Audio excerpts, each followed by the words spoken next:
It's dirty trucking. I'm up, just scrolling. My Facebook is full of, tributes and kind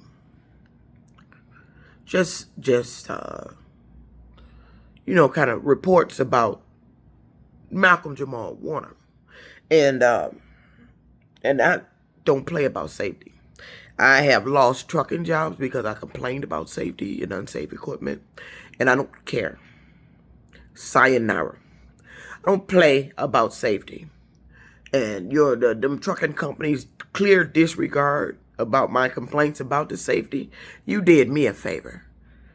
You saved me from being in a dangerous situation by letting me go.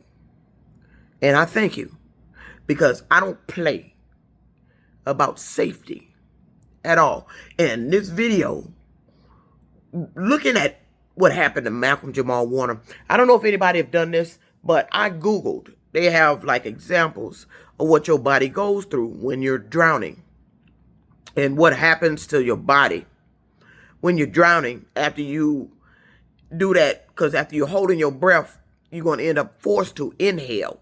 And if you in that water, up under that water, you're going to inhale water. And I've seen what happened to your esophagus.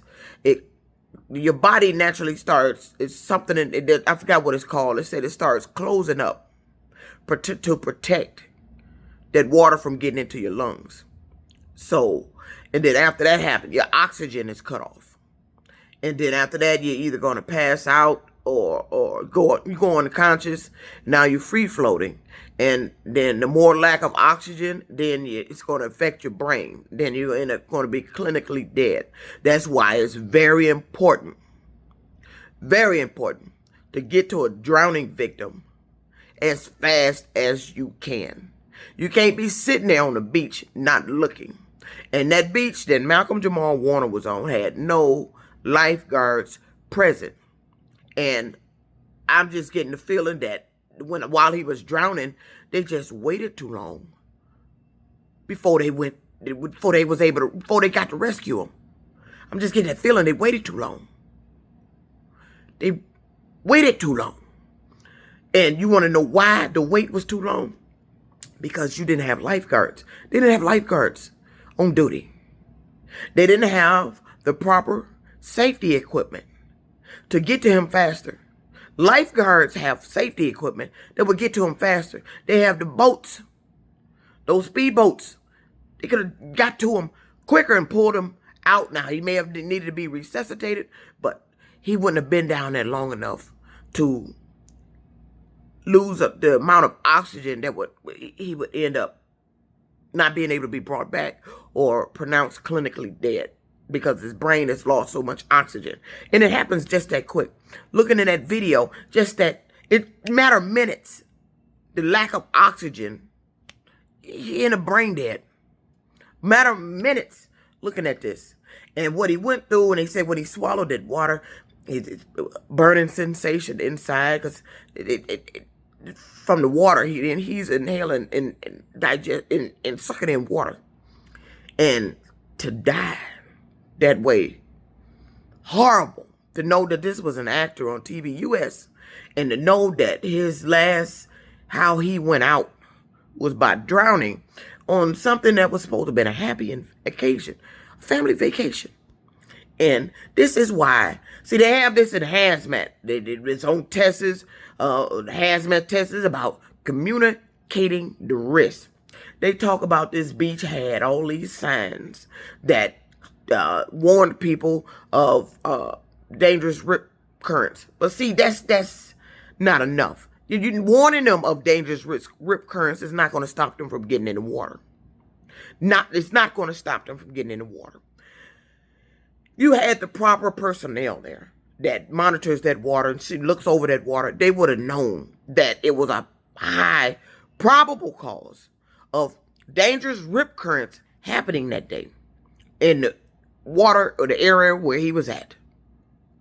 And they failed to communicate the risk proper. That beach should have been closed. That beach should have been closed that day for no swimmers because there was a high probable cause of rip currents. And I've been Googling these rip currents. You need this. It's amazing to look at a section of water while the water is on both sides is coming inward.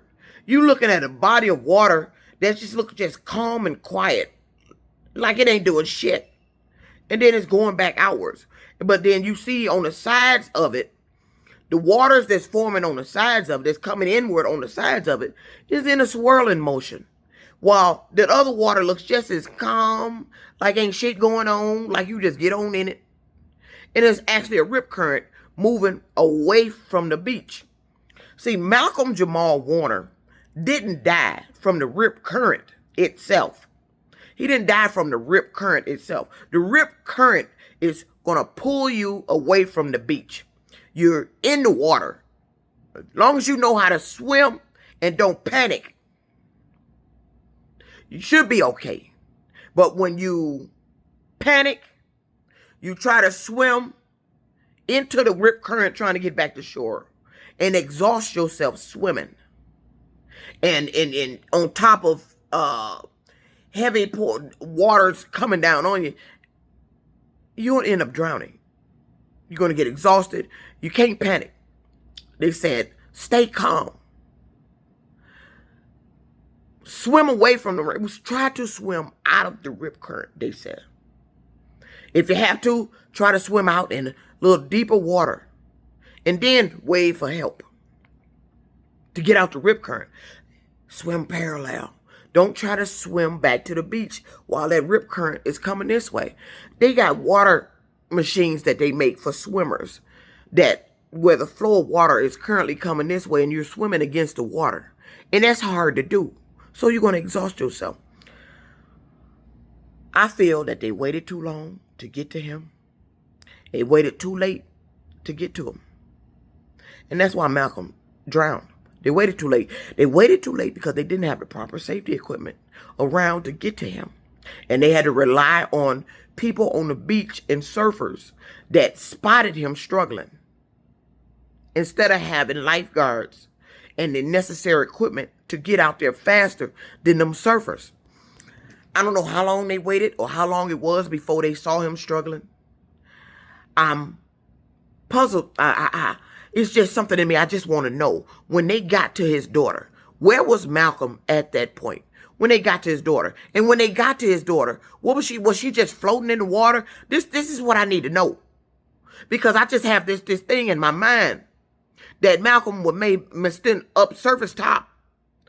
If he handed them the surfer his daughter, he was up top where they could have saved him, held on to him, told him to hold on to the surfboard while they flag for help and get some help there.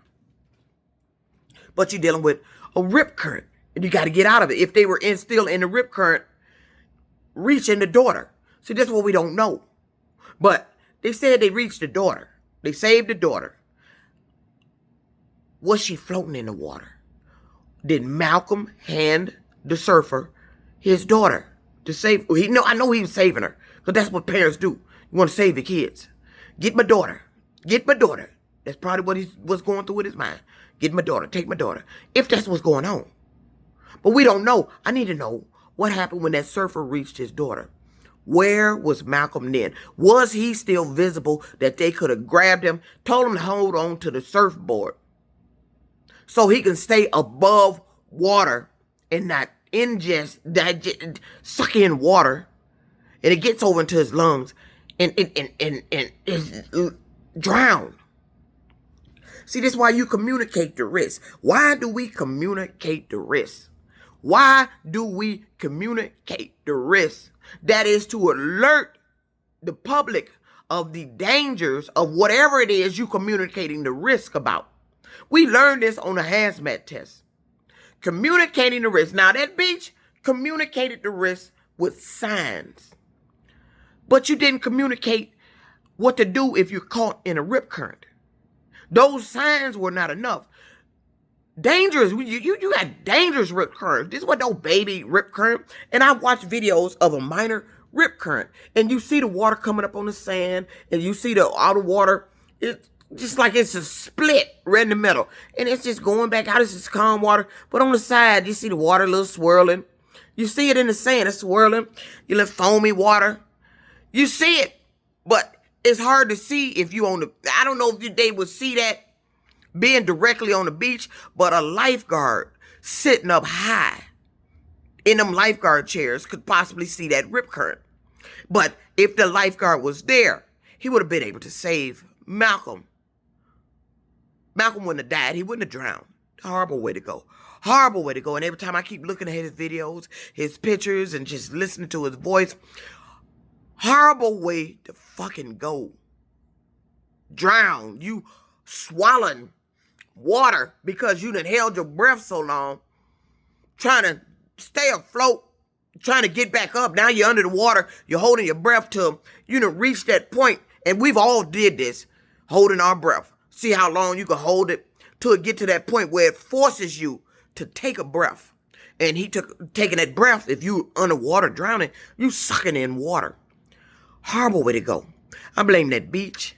They absolutely let that man die because they did not have the safety equipment, lifeguards on duty on a beach that they knew had a high probable cause of rip currents wherever he stayed at.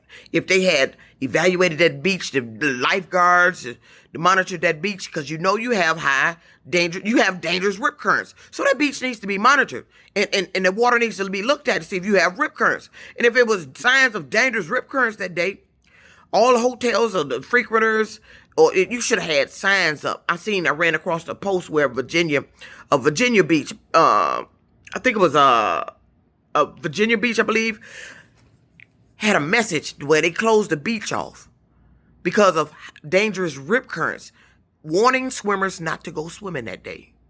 And that's exactly what should have been done on that beach Malcolm-Jamal Warner was on. Had that been done, that man would be alive today. And they wouldn't be grieving. His mother wouldn't be burying his son. The Hollywood wouldn't be mourning his death. All these posts and news stories wouldn't be communicating how he died. This is horrible. This is what happens when you ignore safety protocols. This is what happens. People die.